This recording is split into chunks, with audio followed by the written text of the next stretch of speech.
शहबाज शरीफ और बिलावल भुट्टो समेत दीगर ऑपोजिशन रहनुमा लिफ्ट में फंस गए थे। इस पर बात करेंगे डॉन न्यूज के नुमाइंदे नादिर गुरामानी से। नादिर बताएगा ऑपोजिशन रहनुमा कितनी देर तक लिफ्ट में फंसे रहे?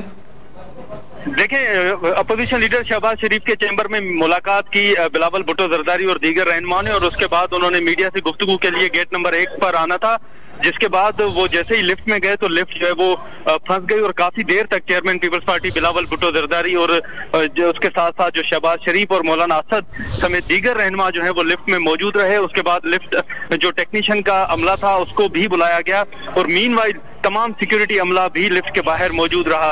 उसके बाद जो टेक्नीशियन अमला आया उसके बाद ही लिफ्ट जो है वो चली और chairman peoples party Bilawal Bhutto Zardari, opposition leader Shehbaz Sharif और दीगर रहनुमा जो है वो लिफ्ट से बाहर आए और बाहर आकर मीडिया से उन्होंने गुफ्तगू की।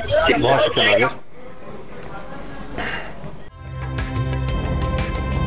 ताज़ा तरीन वीडियोस के लिए हमारा YouTube चैनल सब्सक्राइब करके बेल आइकन प्रेस कीजिए ताकि आपको मिले हर अपडेट सबसे पहले।